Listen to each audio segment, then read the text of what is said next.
Hello everyone, welcome to study tube. तो देखते हैं इस वीडियो में हम लोग 27 और 28 सितंबर को जो प्रश्न पूछे गए थे साइंस के रेलवे ग्रुप डी के एग्जाम में, उन सारे प्रश्नों को। तो पहला प्रश्न है 2 ओम, 3 ओम और 5 ओम प्रतिरोध के प्रतिरोधक श्रेणी में 4 वोल्ट की बैटरी से लगे हुए हैं, तो परिपथ में धारा कितनी प्रवाहित हो रही है। धारा निकालने के लिए क्या फॉर्मूला है हमारे पास, विभवांतर और बट्टे में प्रतिरोध। अब क्योंकि यहाँ पर एक प्रतिरोध तो है नहीं, कई सारे प्रतिरोधक हैं जो श्रेणी क्रम में लगे हुए हैं, तो यहाँ पर हमारा हो जाएगा इस R की जगह पर R नेट। 4 बट्टे में R नेट कितना हो जाएगा, सारे के सारे श्रेणी क्रम में है, तो 2 3 5 प्लस 5 10, यानी कि 0.4 एम्पियर। ये हमारा आंसर हो जाएगा।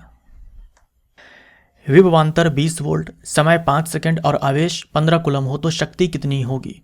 शक्ति बराबर फॉर्मूला क्या होता है, V इंटू में I। एक फॉर्मूला तो ये होता है। अब यहाँ पर हमें I नहीं मालूम है लेकिन V पता है, तो हम ये लिख सकते हैं I के स्थान पर Q बटे में T होता है ना, Q is equal to I T, I is equal to Q divided by T। आवेशों के प्रवाह के दर को हम लोग विद्युत धारा बोलते हैं। अब यहाँ पर देखो V हमारे पास 20 है, Q का मान हमारे पास 15 है, T का मान हमारे पास 5 है, सब के सब SI मात्रक में है, तो ये हो जाएगा हमारा 60 वाट। 60 वाट शक्ति हमारा आंसर। अगर समान विभवांतर पर 4 समान प्रतिरोध वाले प्रतिरोधकों को पहले श्रेणी क्रम में उसके बाद समानांतर क्रम में जोड़ा जाए तो दोनों स्थितियों में उत्पन्न धारा का अनुपात क्या होगा। मतलब हमारे पास जो विभवांतर है ये समान है, V कांस्टेंट है, और हमारे पास 4 प्रतिरोधक है और समान प्रतिरोध के हैं। तो 4 प्रतिरोधक हैं, समान प्रतिरोध के हैं, जैसे कि मान लो R है और R है। अगर हम इसको लगा दें श्रेणी क्रम में तो जो हमारा समतुल्य प्रतिरोध निकल करके आएगा वो 4R आएगा, और अगर हम लगा दें इसको समानांतर क्रम में तो समतुल्य प्रतिरोध हमारा R बटे में 4 आएगा। अब हमसे ये पूछा है कि जब हम श्रेणी क्रम में लगाएंगे तो जो विद्युत धारा होगी परिपथ में वो मान लो मैंने IS मान लिया, और जब हम समानांतर क्रम में लगाएंगे तब जो विद्युत धारा होगी, इन दोनों का रेशियो क्या होगा, यही हमसे पूछा है। तो I is equal to V by R होता है। V हमारा कांस्टेंट है, I और R में उल्टा रिलेशन है, तो यहाँ पर IS बटे में IP है, तो यहाँ पर हमारा हो जाएगा RP बटे में RS। RP का मान जो है R बटे में 4 है डिवाइडेड बाई RS का मान हमारे पास 4R है, तो ये हमारा हो जाएगा R डिवाइडेड बाई 4 इंटू में 4R। ये R से R ख़त्म हो जाएगा, तो 1 बटे में 16, यानी कि जो रेशियो होगा हमारा ये 1:16 हो जाएगा। तो ये हमारा आंसर होगा। अगर वस्तु दूरी U और प्रतिबिंब दूरी V हो तो फोकस दूरी क्या है, यहाँ पर मुझे मेंशन करना चाहिए था, दर्पण के लिए मैं यहाँ पे बात कर रहा हूँ, ठीक है। अगर वस्तु दूरी U और प्रतिबिंब दूरी V हो तो फोकस दूरी क्या है, तो दर्पण सूत्र क्या होता है, 1/f is equal to 1/v plus 1/u। इसका हम LCM लेंगे तो यहाँ पर u प्लस v, यहाँ से f आ जाएगा हमारा vu divided by u plus v। ये हमारा आंसर हो जाएगा। कोई किरण वायु से जल में आ रही है, यदि आपतन कोण 72 डिग्री और अपवर्तन कोण 40 डिग्री है तो जल का अपवर्तनांक क्या है। अब जब भी इस तरह का एंगल दिया होगा ना आपके पास, तो डेफिनेटली सवाल में ना उसका वैल्यू दिया होगा साइन का, है ना, साइन 72 डिग्री ये, साइन 40 डिग्री ये, क्योंकि एग्जाम लेने वाले को भी पता है कि 40 डिग्री 72 डिग्री का मान कोई याद करके नहीं रखता है, इसलिए एग्जाम में ना ये वैल्यू जो है हमें दी होती है पहले से, ताकि आप इसका यूज करें और आंसर निकालें सही। तो यहाँ पर हम स्नेल्स लॉ लगाएंगे।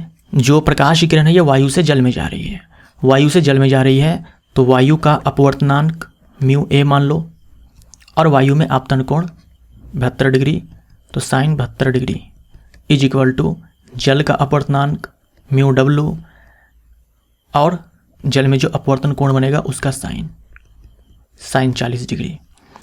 वायु का अपवर्तनांक 1, साइन 72 का मान कितना है, ये है 0.951 इज इक्वल टू, हमें ये μW चाहिए, इंटू में साइन 40 डिग्री का मान 0.642, तो यहाँ से हमारा आ जाएगा 0.951 डिवाइडेड बाई 0.642। इसको आप सॉल्व करना तो ये 1.48 आएगा। हालांकि जल का जो अपवर्तनांक होता है ये 1.33 होता है, ये आप डायरेक्ट याद रखें। हो सकता है जब एग्जाम में सवाल पूछा गया हो तो वहाँ पर जल ना हो, कुछ कोई और ही पदार्थ हो, है ना, कोई और ही पदार्थ हो, क्योंकि जल का अपवर्तनांक 1.33 होता है, तो मुझे नहीं लगता है कि जल का अपवर्तनांक पूछा गया होगा। ये आपको डायरेक्ट याद रखना है कि जल का अपवर्तनांक जो होता है ये 1.33 होता है। अवतल दर्पण के सामने यदि वस्तु को 40 सेंटीमीटर पर रखा जाता है तो वास्तविक प्रतिबिंब 40 सेंटीमीटर पर बनता है। यदि वस्तु को 30 सेंटीमीटर पर रखा जाए तो प्रतिबिंब कहाँ बनेगा? यानी पहला हमारे पास केस ये है कि जो वस्तु दूरी है ये 40 सेंटीमीटर है, ये 40 सेंटीमीटर है और वस्तु दूरी आपको हमेशा ऋणात्मक लेनी है। उसके बाद v भी हमें यहाँ पर दे रखा है कि 40 सेंटीमीटर है। अब मुझे ये बताओ कि v आप क्या लोगे, पॉजिटिव लोगे या फिर नेगेटिव लोगे? यहाँ पे लिखा हुआ है ना कि वास्तविक प्रतिबिंब बनता है। वास्तविक प्रतिबिंब दर्पण में बनता है, इसका मतलब क्या हुआ? दर्पण के सामने, दर्पण के सामने। तो वस्तु को भी तो हम दर्पण के सामने ही रखते हैं ना, वस्तु को हम दर्पण के सामने रखते हैं, इसीलिए हम लोग वैल्यू नेगेटिव लेते हैं। अगर प्रतिबिंब दर्पण के सामने है तो इसे भी हम लोग नेगेटिव ही लेंगे। तो दर्पण के सामने मापी गई दूरी को हम लोग ऋणात्मक लेते हैं। अब यहाँ से हम f निकालेंगे। f इज इक्वल टू हो जाएगा हमारा 1/v प्लस 1/u, ये 1/f है।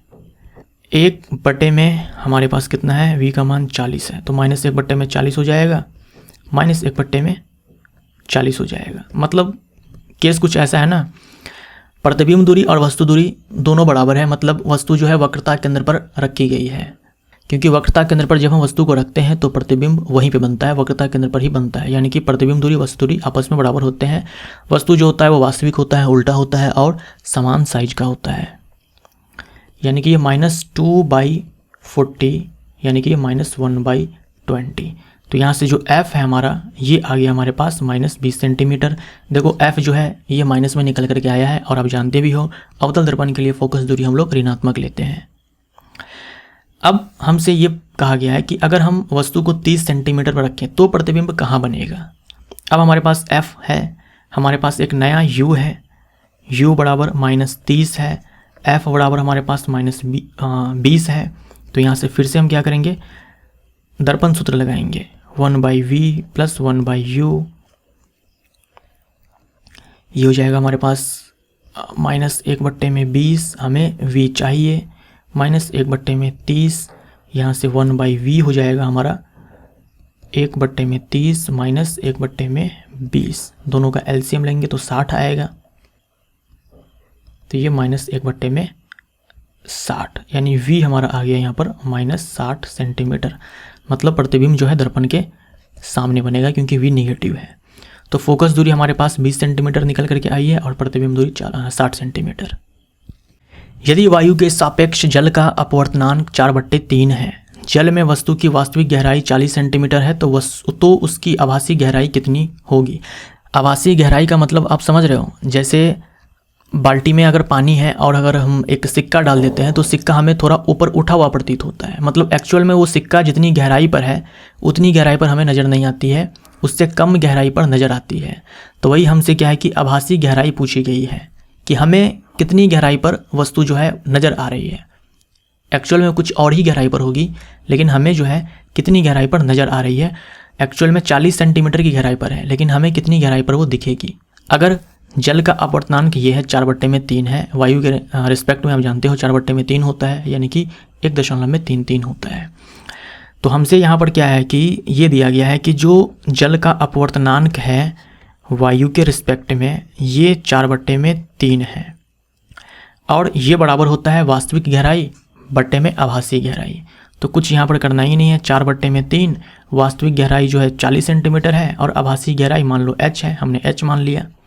तो h इज इक्वल टू हो जाएगा यहाँ पर कितना, 40 गुने में 3 और बट्टे में 4, तो ये हो जाएगा हमारा 30 सेंटीमीटर। एक्चुअल में जो वस्तु है या फिर बोल दो जो सिक्का है 40 सेंटीमीटर की गहराई पर है, लेकिन वो हमें ऐसा प्रतीत हो रहा है कि 30 सेंटीमीटर की गहराई पर है, अपवर्तन के कारण, प्रकाश के अपवर्तन के कारण। 30 सेंटीमीटर हमारा आंसर होगा। उत्तल लेंस में अगर वस्तु को 20 सेंटीमीटर पर रखा गया तो प्रतिबिंब का निर्माण कहाँ होगा? यदि लेंस की फोकस दूरी 15 सेंटीमीटर है, f इज इक्वल टू हमारे पास क्या हो जाएगा 15 सेंटीमीटर। इस बार हम लेंगे प्लस में, क्योंकि उत्तल लेंस और उत्तल दर्पण दोनों के केस में f हमारा पॉजिटिव होता है। जो u है हमारा वो निगेटिव ही होगा, -20 सेंटीमीटर। प्रतिबिंब दूरी हमसे पूछा गया यहाँ पर 1/v is equal to 1/f is equal to 1/v minus में 1/u, क्योंकि ये लेंथ सूत्र है, दर्पण सूत्र नहीं है। तो यहाँ से 1/v हो जाएगा हमारा 1/f plus 1/u। 1/f, f के स्थान पर हम 15 डालेंगे, u के स्थान पर हम लोग 20 डालेंगे। इन दोनों का एलसीएम कितना आएगा? 60 आएगा। तो ये 15 चौके में 60 और 20 तिहाई 60, 1/में यहाँ पर 60 हो जाएगा। तो v है हमारा यहाँ पर 60 सेंटीमीटर।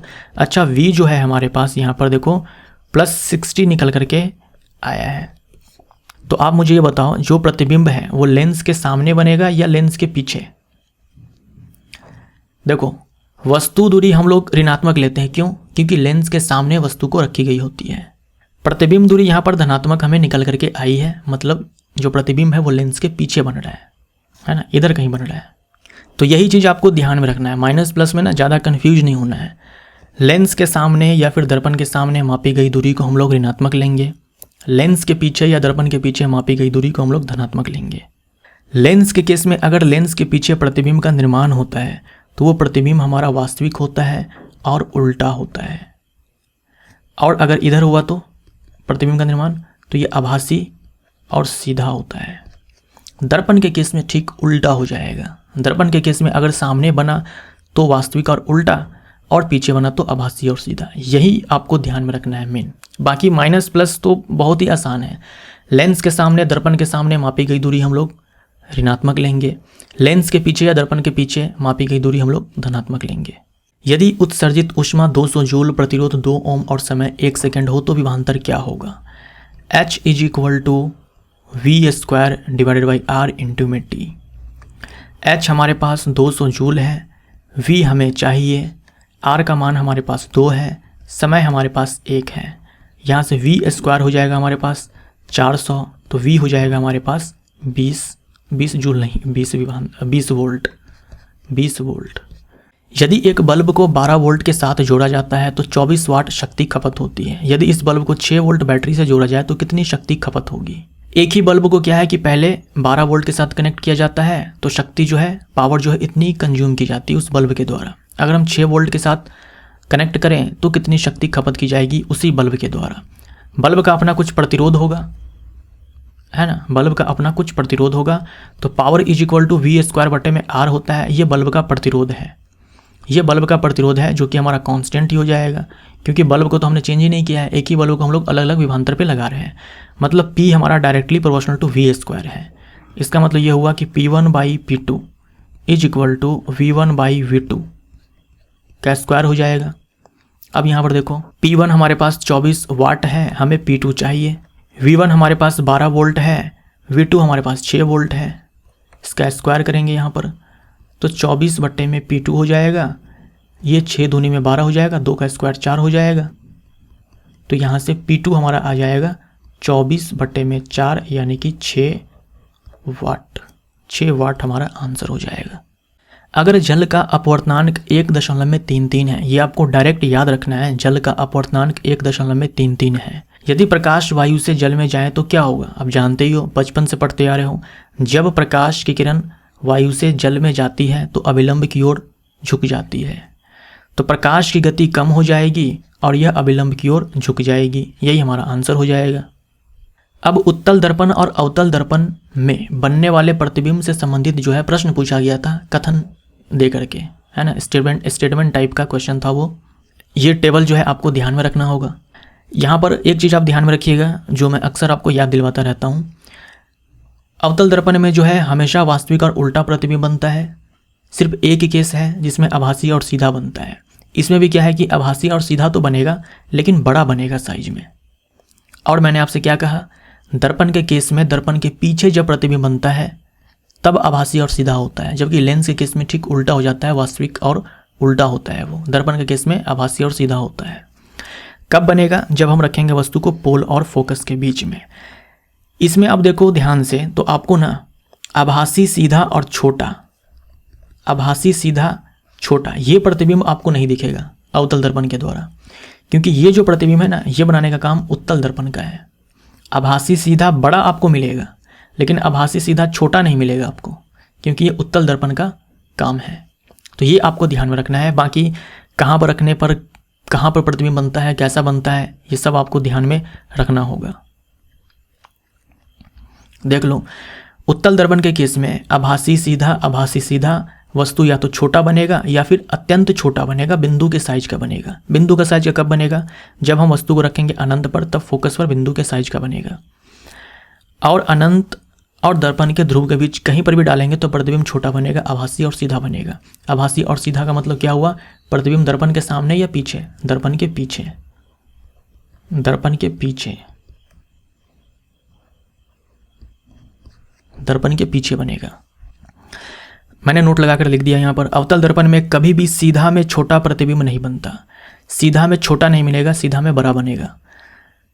यह केवल उत्तल दर्पण में ही, यह केवल उत्तल दर्पण में ही बनता है, यह केवल उत्तल दर्पण में ही बनता है, सीधा में छोटा। तारे क्यों टिमटिमाते हैं? न जाने कई बार सवाल पूछा जा चुका है आपके इस एग्जाम में।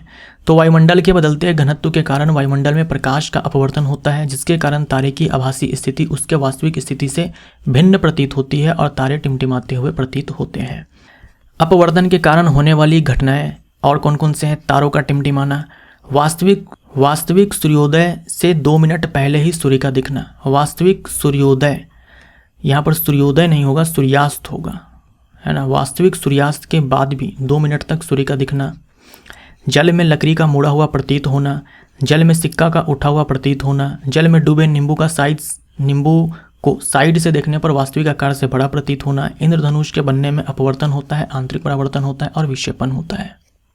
सीधी धारावाही चालक के कारण उत्पन्न चुंबकीय क्षेत्र पर आधारित प्रश्न पूछा गया था।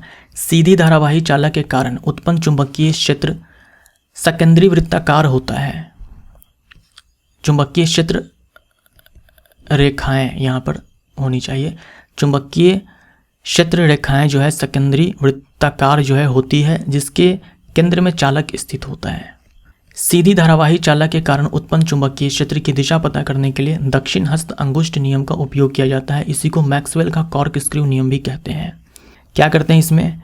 अपने दाहिने हाथ से चालक को हम इस प्रकार से पकड़ते हैं कि जो अंगूठे की जो दिशा है ना, वो विद्युत धारा की दिशा में होनी चाहिए। तो जो उंगलियां हैं वो मुड़ी होती है जिस दिशा में, वही चुंबकीय क्षेत्र की दिशा होती है। तो दक्षिण हस्त अंगुष्ठ नियम, इस नियम से हम लोग सीधी धारावाही चालक के कारण उत्पन्न चुंबकीय क्षेत्र की दिशा हम पता करते हैं। इसी को मैक्सवेल कॉर्कस्क्रू नियम भी कहते हैं। सीधी धारावाही चालक से दूर जाने पर चुंबकीय क्षेत्र दुर्बल होता चला जाता है। जैसे जैसे हम इस तार से दूर जाएंगे, इस चालक से दूर जाएंगे, जो चुंबकीय क्षेत्र की जो तीव्रता है ये घटती चली जाएगी। धारावाही परिनालिका के कारण उत्पन्न चुंबकीय क्षेत्र पर आधारित प्रश्न पूछा गया था। तो विद्युत धारावाही परिनालिका के कारण जो चुंबकीय क्षेत्र उत्पन्न होता है, उनमें देख लो ये सारी प्रॉपर्टीज होती है, ये सारी खासियत होती है।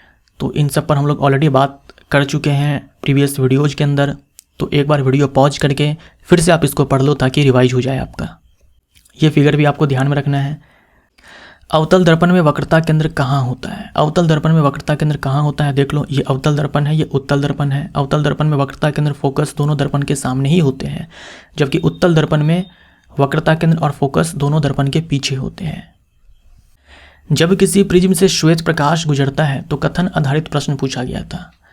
प्रिज्म से श्वेत प्रकाश गुजरता है तो जो भी घटनाएं वहाँ पर घटित होती है उस पर आधारित जो है कथन आधारित प्रश्न पूछा गया था। जब श्वेत प्रकाश प्रिज्म से गुजरता है तो 7 रंगों में टूट जाता है। इस घटना का पता सबसे पहले न्यूटन ने लगाया था। क्योंकि 7 रंगों के प्रकाश की चाल प्रिज्म से अलग अलग होती है, अतः यह 7 रंग में टूट जाते हैं। 7 रंग में क्यों टूटते हैं? क्योंकि 7 रंग के जो प्रकाश होते हैं उनकी चाल अलग अलग होती है, क्योंकि सबका तरंगदैर्ध्य अलग अलग होता है, जिसके कारण प्रिज्म का जो अपवर्तनांक है वो सबके लिए अलग अलग हो जाता है, जिसके कारण चाल भी अलग अलग हो जाती है। तो जिस प्रकाश का तरंगदैर्ध्य जो है ज़्यादा होता है उसके लिए प्रिज्म का अपवर्तनांक कम होता है, अतः उस प्रकाश का विचलन कम होता है। लाल रंग के प्रकाश का विचलन सबसे कम होता है, जबकि बैंगनी रंग के प्रकाश का विचलन सबसे अधिक होता है। जो लाल रंग का प्रकाश होता है उसका विचलन सबसे कम होता है, जो बैंगनी रंग का प्रकाश होता है उसका विचलन सबसे ज़्यादा होता है। ये हमारा ऑर्डर होता है तरंगदैर्ध्य के लिए। कौन ओम के नियम को सही निरूपित करता है? 4 विकल्प में से एक विकल्प ये था, तो यही हमारा आंसर हो जाता है V बटे में I। जो V बटे में I होता है ये हमारा नियत रहता है और इसे हम प्रतिरोध बोलते हैं, लेकिन तापमान में कोई परिवर्तन नहीं होना चाहिए। विभवांतर और धारा के अनुपात को क्या कहते हैं? प्रतिरोध कहते हैं। V बटे में I को हम क्या कहते हैं? प्रतिरोध कहते हैं। यदि अंगूठा चालक की गति दिखाता है, तर्जनी उंगली चुंबकीय क्षेत्र की दिशा दिखाती है, तर्जनी उंगली जो है चुंबकीय क्षेत्र की दिशा दिखाती है, तो बीच की उंगली प्रेरित विद्युत धारा की दिशा बताती है। तो बीच की उंगली चालक में प्रेरित विद्युत धारा की दिशा बताती है। यह कौन सा नियम है? यह फ्लेमिंग का दक्षिण हस्त नियम है। फ्लेमिंग का दक्षिण हस्त नियम है। हाइड्रोकार्बन के समजातीय श्रेणी के सदस्यों के बीच क्या अंतर होता है? CH2 का अंतर होता है अगर हम फार्मूला की बात करें, और अगर हम द्रव्यमान की बात करें तो 14 का अंतर होता है। जैसे कि मीथेन का फार्मूला होता है CH4, इथेन का होता है C2H6, प्रोपेन का होता है C3H8। तो आप 2 लगातार सदस्यों को देखो तो सारे में आपको CH2 का अंतर मिलेगा। ऐसा मत करना कि मीथेन और प्रोपेन का उठा लेना, 2 लगातार सदस्य को उठाना है। किसी भी फैमिली का उठा सकते हो, alkane, alkene, alkyne, alcohol, aldehyde, carboxylic acid, किसी का भी उठा सकते हो। 2 लगातार सदस्य को उठाना है तो CH2 का अंतर मिलेगा, और CH2 का जो द्रव्यमान है वो 14 होता है।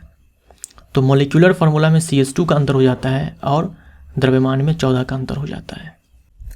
ये रिएक्शन जो है दी गई थी और यहाँ पर XYZ का मान क्या है ये पूछा गया था। तो कुछ नहीं करना था, बैलेंस करना था, और बैलेंसिंग भी काफ़ी ज़्यादा आसान है। PbO है, C है, उसके बाद यहाँ पर Pb है, CO2 है। तो यहाँ पर देखो एक लेड है, यहाँ भी एक लेड है, ठीक है। यहाँ पर ऑक्सीजन 1 है, यहाँ पर ऑक्सीजन 2 है। तो हम क्या करेंगे, यहाँ पर 2 से मल्टीप्लाई करेंगे। जब हमने ऑक्सीजन को 2 किया तो यहाँ पर अब लेड भी 2 है, तो यहाँ पर हम 2 से मल्टीप्लाई करेंगे। जो कार्बन है हमारा यहाँ भी 1 है और यहाँ भी हमारा 1 ही है। तो ये हमारा X हो गया, ये हमारा Y हो गया, और ये हमारा Z हो गया। तो X हमारा 2 है, Y हमारा 1 है, Z हमारा 2 है। ये एक रिएक्शन जो है दी गई थी, इसमें किसका आयन विस्थापित हो रहा है? किसका आयन जो है विस्थापित हो रहा है? तो इसमें यहाँ पर जो CuCl2 है, इसमें अगर आप देखो तो Cu2+ है और Cl- है, तो Cu2+ का विस्थापन हो गया। Cu2+ का क्या हुआ कि विस्थापन हो गया। कौन कर दिया? लेड आकर के कर दिया।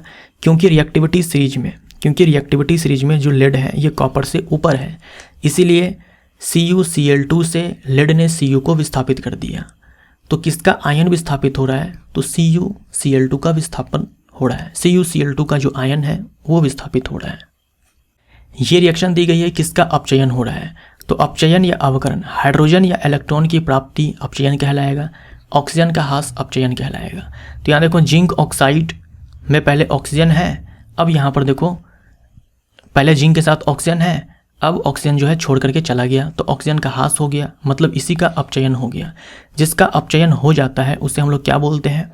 जिसका अपचयन होगा उसे हम लोग उपचायक बोलेंगे। तो जो यहाँ पर हमारा ZNO है वो हमारा उपचायक है। उपचायक यानी कि ऑक्सीडाइजिंग एजेंट है। और यहाँ पर कार्बन का देखो क्या हो रहा है, ऑक्सीकरण हो रहा है, उपचयन हो रहा है। हाइड्रोजन या इलेक्ट्रॉन का ह्रास या ऑक्सीजन का जुड़ना, कार्बन में ऑक्सीजन जुड़ गया तो कार्बन का क्या हो गया, यहाँ पर उपचयन हो गया। तो जिसका उपचयन होगा उसे हम लोग अपचायक बोलेंगे। तो यहाँ पर जो कार्बन है ये अपचायक है यानी कि रिड्यूसिंग एजेंट है। यहाँ पर उपचयन अपचयन दोनों हो रहा है, यानी कि ये है एक रेडॉक्स अभिक्रिया। मैग्नीशियम को वायु में जलाने पर क्या बनता है? मैग्नीशियम ऑक्साइड का सफ़ेद पाउडर बनता है। ये रिएक्शन है और इन सबको पढ़ना है आपको वीडियो पॉज करके। द्विविस्थापन अभिक्रिया से संबंधित प्रश्न पूछा गया है। कई सारे प्रश्न पूछे जा चुके हैं आपके द्विविस्थापन अभिक्रिया से संबंधित। वे अभिक्रियाएं जिनमें दो यौगिक आयनों के आदान प्रदान से दो नए यौगिक बनाते हैं, द्विविस्थापन अभिक्रिया कहलाती है। आमतौर पर यह अभिक्रिया विलयन में होते हैं और उत्पाद में से एक अवक्षेप अघुलनशील होने के कारण बाहर निकलता है, यानी कि अवक्षेप प्राप्त होता है इस अभिक्रिया में। लेकिन हर अभिक्रिया हर द्विविस्थापन अभिक्रिया में अवक्षेप प्राप्त नहीं होता है, ये भी आप ध्यान में रखें। कोई भी अभिक्रिया जिसमें एक अघुलनशील ठोस जिसे अवक्षेप कहा जाता है बनता है, जो घोल से अलग हो जाता है उसे अवक्षेपण अभिक्रिया कहा जाता है। मतलब ऐसा कोई हार्ड एंड फास्ट रूल नहीं है कि द्विविस्थापन अभिक्रिया में अवक्षेप आपको मिलेगा ही मिलेगा। जो आपके अम्ल क्षार अभिक्रिया होते हैं वो भी अपने आप में एक द्विविस्थापन अभिक्रिया ही होते हैं। जैसे HCl है, NaOH है, यहाँ पर बन गया हमारा NaCl और यहाँ पर बना हमारा H2O। तो यहाँ पर देखो आयनों का आदान प्रदान यहाँ भी हुआ, ये H+Cl- है, यहाँ पर देखो ये Na+OH- है। तो इसका आयन इसके एनायन के साथ, यानी इसका कैटायन इसके एनायन के साथ गया तो यहाँ पर H2O बना, इसका एनायन इसके कैटायन के साथ गया तो यहाँ पर NaCl बना। तो यहाँ भी आयनों का आदान प्रदान हो रहा है, ये भी अपने आप में एक द्विविस्थापन अभिक्रिया है, लेकिन यहाँ पर कोई अवक्षेप हमें नहीं मिला। तो कोई ज़रूरी नहीं है कि हर द्विविस्थापन अभिक्रिया में आपको अवक्षेप मिले ही। ये सारे अभिक्रिया हैं जो आपके एग्ज़ाम में बहुत बार रिपीट हो चुके हैं, इसलिए क्या करना है, इन सारे अभिक्रिया को देख लो, कौन सा पीपीटी यानी कौन सा अवक्षेप प्राप्त हो रहा है और कौन से रंग का प्राप्त हो रहा है, ये सब आप ध्यान में रखो। रंजक चूर्ण कैसे बनता है? शुष्क बुझा हुआ चूना पर क्लोरीन की क्रिया से रंजक चूर्ण का निर्माण होता है। तो ये सब हम लोग ऑलरेडी कई बार चर्चा कर चुके हैं। वीडियो पॉज कीजिए और इन सबको पढ़िए। ये रंजक चूर्ण का उपयोग है, तो उपयोग भी आपको ध्यान में रखना है। उपयोग के ऊपर भी प्रश्न जो है आपके एग्जाम में पूछे जा रहे हैं। किस पीएच मान पर दांतों का क्षरण शुरू हो जाता है? तो जब मुंह का पीएच जो है 5.6 से कम होता है तब। हमारे शरीर का जो पीएच रेंज है वो ये है 7 से 7.8। वर्षा के जल की पीएच मान जब 5.6 से कम हो जाती है तो वह अम्लीय वर्षा कहलाती है। एक्चुअली यहाँ पर 5.6 नहीं 5.5 होगा, ठीक है। ये वर्षा के जल का पीएच मान जो है जब 5.6 से कम हो जाता है तो उसे हम अम्लीय वर्षा बोलते हैं। 5.6 से कम अगर कुछ भी हो जाएगा तो उसे हम अम्लीय वर्षा बोलेंगे। मुंह का पीएच अगर 5.5 से कम हो जाए तो दांतों का क्षय प्रारंभ हो जाता है। दांतों का जो इनामेल है, जिसे हम लोग अपने बॉडी का सबसे कठोर पार्ट बोलते हैं, सबसे हार्ड पार्ट बोलते हैं, वो कैल्शियम हाइड्रोक्सी एपेटाइट से बना होता है। कैल्शियम हाइड्रोक्सी एपेटाइट से। ये जल में तो नहीं घुलता है ना। ये जो कैल्शियम हाइड्रोक्सी एपेटाइट है या फिर ये जो एनामेल है ये जल में नहीं घुलता है। अगर जल में घुलता तो समझ रहे हो पूरा दांत ही हमारा जल से गल जाता। तो ऐसा नहीं होता ना, जल में नहीं घुलता। लेकिन हाँ, मुंह का पीएच मान अगर 5.5 से कम हो जाए तो इनका संक्षरण जो है स्टार्ट हो जाता है। उदासीन विलयन का पीएच मान कितना होता है? 7 होता है। अम्लीय विलयन का पीएच मान 7 से कम होता है। क्षारकीय का ज़्यादा होता है 7 से, और उदासीन का 7 के बराबर होता है। शुक्र ग्रह का वायुमंडल श्वेत और पीला क्यों दिखाई देता है? शुक्र का वायुमंडल सल्फ्यूरिक अम्ल के मोटे श्वेत एवं पीले बादलों से बना है, इसीलिए। तो यहाँ पर हमारा आंसर क्या होता है? सल्फ्यूरिक अम्ल, H2SO4 के कारण। श्वसन किस प्रकार की प्रक्रिया है? तो श्वसन में क्या होता है कि एनर्जी रिलीज होती है। श्वसन में जो है एनर्जी रिलीज होती है ATP के फॉर्म में, आप जानते ही हो। तो ये जो है एक ऊष्माक्षेपी प्रक्रिया है। और कौन सी प्रक्रियाएं हैं जो ऊष्माक्षेपी है, यानी जिसमें जो ऊर्जा है वो उत्सर्जित होती है? जैसे कि दहन अभिक्रिया है, श्वसन है, चूने पानी की अभिक्रिया, चूने में पानी डालते हो तो वहाँ भी क्या होता है कि ऊष्मा का उत्सर्जन होता है। अम्ल का तनुकरण, अम्ल में पानी मिलाना या फिर पानी में अम्ल मिलाओ, तो वो भी अपने आप में एक ऊष्माक्षेपी प्रक्रिया है। अम्ल क्षार अभिक्रिया जो होती है, यानी जो उदासीनीकरण अभिक्रिया होती है, वो भी ऊष्माक्षेपी अभिक्रिया होती है। फिर से पूछा गया था न्यूलैंड का अष्टक नियम क्यों असफल हो गया? यानी न्यूलैंड के अष्टक नियम के अंदर जो कमियां हैं उस पर आधारित प्रश्न पूछा गया था। तो एक बार फिर से आप इसको पढ़ लें वीडियो पॉज करके, ताकि एक बार फिर से आपका ये रिवीजन हो जाए। यदि चुंबकीय क्षेत्र और चालक में धारा की दिशा के बीच कोण 0 डिग्री है तो चालक पर कितना बल लगता है? जब चुंबकीय क्षेत्र में हम किसी धारावाही चालक को डालते हैं तो उस पर एक बल लगता है। जब चुंबकीय क्षेत्र में हम किसी धारावाही चालक को डालते हैं तो उस पर बल लगता है। अब ये डिपेंड करता है कि जो चुंबकीय क्षेत्र है और जो चालक में धारा प्रवाह हो रही है उसकी दिशा जो है उनके बीच में एंगल कितना है। जब धारा की दिशा चालक में और चुंबकीय क्षेत्र की दिशा लंबवत हो तो तब चालक पर लगने वाला बल जो होता है वो उच्चतम होता है। जब धारा की दिशा और चुंबकीय क्षेत्र की दिशा समान या विपरीत हो, यानी कि एंगल जो है 0 डिग्री हो या फिर 180 डिग्री हो, तो कोई बल नहीं लगता है, चालक पर कोई बल नहीं लगता है। कार्बन का कौन सा अपरूप विद्युत का सुचालक होता है? ग्रेफाइट होता है, आप जानते ही हो। मानव एक दिन में लगभग कितना मूत्र उत्सर्जित करता है? 1 से 2 लीटर करता है as per NCERT data. Ads कैसे फैलता है? एड्स के बारे में हम लोगों ने ये सारी बातें जो है हम लोगों ने पिछले वाले वीडियो में देखा था। तो एक बार फिर से आप क्या करेंगे, इन सब को पढ़ेंगे वीडियो पॉज करके, है ना। एक बार आप फिर से इसको पढ़ेंगे। तो HIV फैलने के रास्ते, HIV के कारण एड्स होता है। HIV फैलने के रास्ते ये सारे हैं: यौन संबंध बनाने से, रक्त या रक्त उत्पाद से, है ना, संक्रमित मां से बच्चों में, और इन सब के कारण जो है एड्स नहीं फैलता या HIV नहीं फैलता। ये सारे पॉइंट्स जो है आपको पढ़ने हैं। HIV के लिए जांच जो है एलिसा जांच है, वेस्टर्न ब्लॉट जांच है। ये भी एग्जाम में बहुत पूछा जाता है। न्यूरॉन के चित्र पे आधारित प्रश्न पूछा गया था। ये न्यूरॉन की संरचना है ना। ये सारे देख लो, ये कोशिका काय है, इसमें ये जो कोशिका द्रव है और ये जो न्यूक्लियस है दोनों आते हैं। ये द्रुमिका है यानी कि डेंड्राइट है, इसी को हम लोग डेंड्राइट बोलते हैं। ये पूरा हमारा एक्सॉन है, तंत्रिकाक्ष है, और ये हमारा एक्सॉन टर्मिनल है। रक्त दाब से संबंधित प्रश्न पूछा गया था। रुधिर के द्वारा रुधिर भित्ति पर जो दाब लगाया जाता है उसे रुधिर दाब कहते हैं। रक्त दाब शिराओं की अपेक्षा धमनियों में बहुत अधिक होता है, इसलिए हम धमनी में रुधिर दाब मापते हैं। यानी ब्लड प्रेशर डॉक्टर जो मेजर करता है तो वो आर्टरी में, धमनी में मेजर करता है, क्योंकि उसमें जो है रुधिर दाब ज़्यादा होता है, क्योंकि जो ब्लड है वो पंप किया जाता है हार्ट के द्वारा धमनी में। सामान्य प्रकुंचन दाब यानी कि नॉर्मल सिस्टोलिक प्रेशर होता है वो 120 mm होता है, और जो सामान्य अनुशीतलन दाब है यानी कि नॉर्मल डायस्टोलिक प्रेशर है वो 80 mm होता है। स्फिग्मोमैनोमीटर ये वो यंत्र है जिससे रक्तदाब मापा जाता है। उच्च रक्तदाब को अति तनाव या हाइपरटेंशन भी कहा जाता है। मानव शरीर में रेखित पेशियां कैसी होती है? जो रेखित पेशियां होती है ये हम कंकाल पेशी को बोलते हैं। इसकी जो कोशिकाएं होती है लंबी होती है, बेलनकार होती है, शाखा रहित होती है यानी कि ब्रांचेज इनमें नहीं होती है, और बहुनाभिकीय होती है। जब शरीर का कोई भाग थोड़ा कट जाता है तो रक्त निकलने लगता है, लेकिन कुछ समय बाद रक्त निकलना बंद हो जाता है। यह किसके कारण होता है? यह रक्त के थक्का बनने के कारण होता है, और रक्त के थक्का बनाने में जो मदद करता है उनमें है प्लेटलेट्स, कैल्शियम, विटामिन के। आपके एग्जाम में सबसे ज़्यादा पूछा जाता है प्लेटलेट्स के बारे में और विटामिन के बारे में। कैल्शियम के बारे में पूछा गया था RRB JEE CBT 1 2019 में। इसीलिए आप ये तीनों ही ध्यान में रखो। देखना विकल्प कैसा है उसके हिसाब से आप आंसर टिक मारना। ये अभिक्रिया दी गई थी, इस अभिक्रिया के बारे में सही कथन कौन है ये पूछा गया था। तो ये भी हमारा एक द्विविस्थापन अभिक्रिया है। यहाँ पर बेरियम सल्फेट का हमारे पास व्हाइट PPT मिलता है। व्हाइट PPT बोले तो श्वेत रंग का अवशेप हमें प्राप्त होता है। इसका IUPAC नाम क्या है? एथेनॉल है।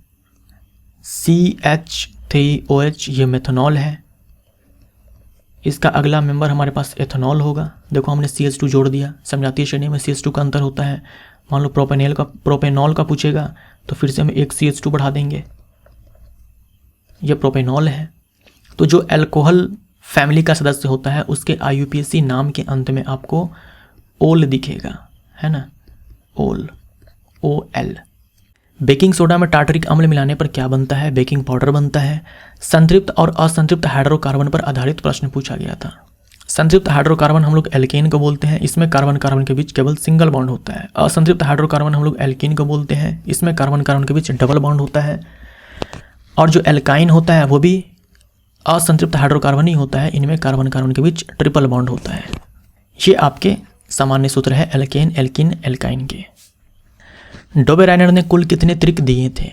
डोबेराइनर ने कुल 3 त्रिक दिए थे। ये है वो 3 त्रिक। उपचयन अपचयन अभिक्रिया से संबंधित प्रश्न पूछा गया था। तो हम लोगों ने जस्ट इन सारी चीज़ों को पढ़ा थोड़ी देर पहले, तो आप चाहो तो एक बार फिर से पढ़ सकते हो।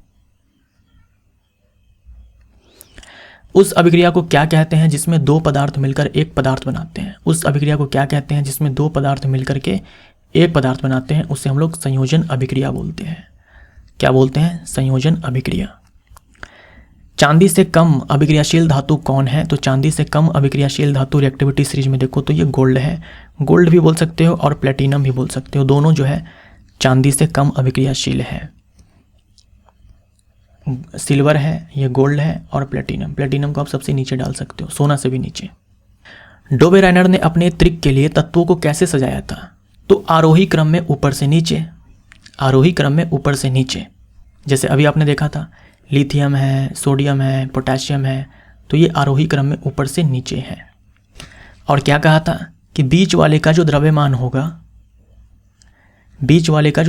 होगा यानी सोडियम का जो द्रव्यमान होगा वो लिथियम का जो द्रव्यमान होगा, कितना होता है, लिथियम का 7 होता है, पोटेशियम का 19 होता है। 19 तो इसका ये एटॉमिक नंबर है, एटॉमिक मास 39 होता है। इसका क्या होगा, एवरेज होगा। सोडियम का आप जानते हो 11 इसका एटॉमिक नंबर है, 11 दूनी 22, 23 इसका जो है परमाणु द्रव्यमान है। यहाँ से निकालो तो 39 और 7 जो है हमारा 46 होगा, बट्टे में 2, देखो 23 आ गया। तो यही चीज़ जो है डोबेरेनर ने कहा था, लेकिन इन्होंने बस केवल 3 त्रिक दिए, इनको केवल 3 ही त्रिक प्राप्त हुआ। मानव में निषेचन की प्रक्रिया कहाँ होती है, फैलोपियन ट्यूब में होती है। उत्सर्जन तंत्र के चित्र पर आधारित प्रश्न पूछा गया था, तो ये उत्सर्जन तंत्र है आपका, है ना, ये है आपका उत्सर्जन तंत्र। ये किडनी है, ये है मूत्रवाहिनी, ये है मूत्राशय, ये है मूत्रमार्ग। देख लो सारे के सारे लेवलिंग, कौन कौन से लेवलिंग है यहाँ पे। विलाई शरीर के किस भाग में पाए जाते हैं, विलाई जो है छोटी आंत में पाए जाते हैं। विलाई का काम होता है अवशोषण, सतह के क्षेत्रफल को बढ़ाना। जो पाचित भोजन होता है उसके लिए अवशोषण, सतह के क्षेत्रफल को बढ़ाना। पौधों की पत्तियों पर उपस्थित छोटे छोटे छिद्र को क्या कहते हैं, रंध्र बोलते हैं, स्टोमेटा बोलते हैं। पौधे अतिरिक्त जल का अधिकांश ह्रास कैसे करते हैं। पौधों में जो अतिरिक्त जल होता है उसका अधिकांश ह्रास जो है वो कैसे होता है, तो वाष्पोत्सर्जन के द्वारा होता है, ट्रांसपिरेशन के द्वारा होता है, ट्रांसपोर्टेशन नहीं, ट्रांसपिरेशन। तो यहाँ पर हमारा ये वीडियो जा करके समाप्त होता है। मिलते हैं अगले वीडियो में। Thank you so much.